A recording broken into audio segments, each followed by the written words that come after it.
Boa tarde, doutor. O próximo processo é o processo trazido em mesa pelo juiz Nivaldo Brunoni, sob o número 7, com solicitação de preferência pelo doutor Cristiano Zanin Martins. Muito boa tarde, doutor.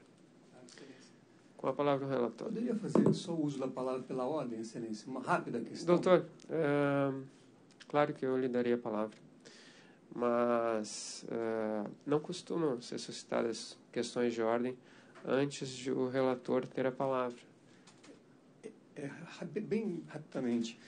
Na verdade, como esses embargos se referem a um julgamento anterior realizado por esta turma, no qual o voto condutor do desembargador Gebran prevaleceu, em que pese o respeito, a admiração ao trabalho do juiz convocado Nivaldo Brunoni, eu pediria à corrente da turma que aguardasse o retorno do relator, porque haveria melhores condições de análise.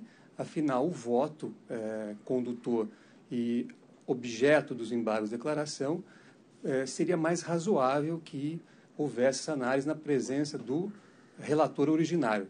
A defesa não desconhece o artigo 64 do regimento interno desse tribunal, que dá ao juiz substituto a competência plena do desembargador substituído, mas, diante das peculiaridades do caso e diante do retorno do relator, no próximo dia 23, eu pediria que fosse levado em consideração esse pedido, respeitando o trabalho do juiz convocado Nivaldo Brunoni.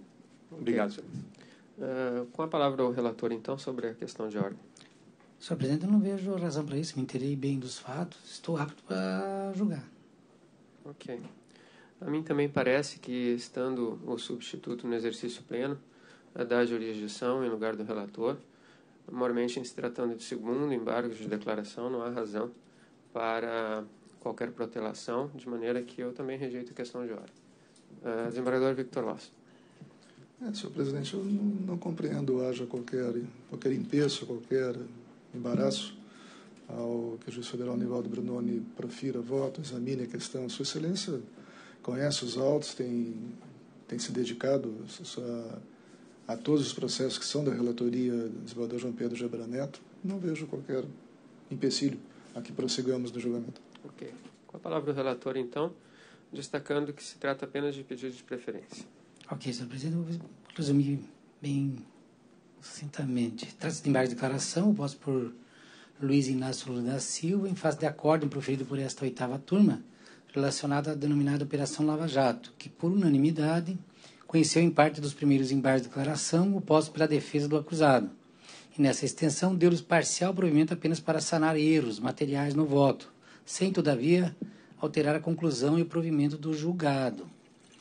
Nesses novos embargos, ora em julgamento, a defesa aduz que tal aresto incorreu em omissões e obscuridades, abre aspas, relativamente à matéria arguida em preliminar de suspeição, que ainda não mereceu cognição de parte desta igreja 8ª turma, e também quanto ao juízo de mérito e à não apreciação da documentação oferecida nos eventos 128 e 144, fecha aspas.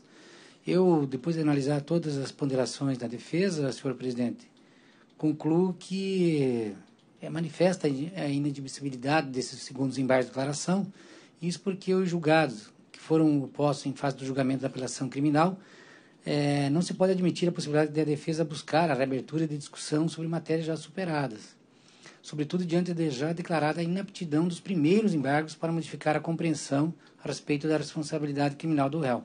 Então, senhor presidente, eu voto por não conhecer dos embargos de declaração. Eu tive acesso antecipado à proposta de voto, assim como o desembargador Lausen, inclusive, sugeriu alguns aperfeiçoamentos à decisão. Eu estou acompanhando o eminente relator. Como vota o desembargador Victor Lausen? Da mesma forma, senhor presidente, nós estamos diante de embargos de declaração, segundos embargos. Argui-se que, por ocasião dos primeiros embargos, teriam ainda restado alguns aspectos a serem reexaminados, a serem objeto de integração. Ocorre que as matérias que foram arguídas como passíveis de amparar esse segundo pedido de esclarecimento, são trazidas aqui no voto, elas se encontram já devidamente examinadas por ocasião do primeiro acórdão embargado. Portanto, essa repetição em sede de segundos embargos ressente-se dos pressupostos necessários ao seu cabimento, ao seu trânsito, inclusive. Então, na realidade, perfeita a conclusão no sentido da manifesta inadmissibilidade desse segundo pedido de esclarecimento. Eu estou acompanhando o voto que não conhece os embargos.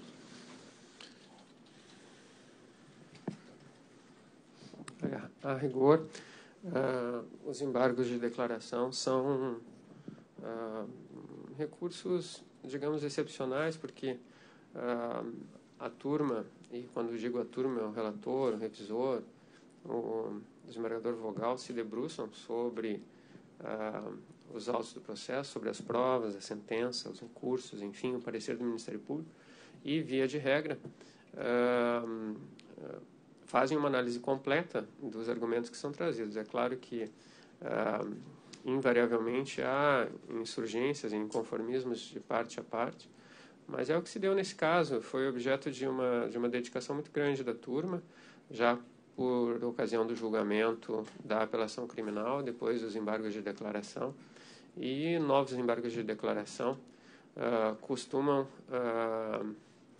não ser conhecidos ou serem desprovidos, e inclusive tem um caráter protelatório, porque efetivamente, dificilmente, passaria algum ponto a descoberto, e nós não vislumbramos aqui nada nesse sentido. Desse modo, no processo trazido em mesa sob o número 7, a turma decidiu a unanimidade nos termos do voto do relator.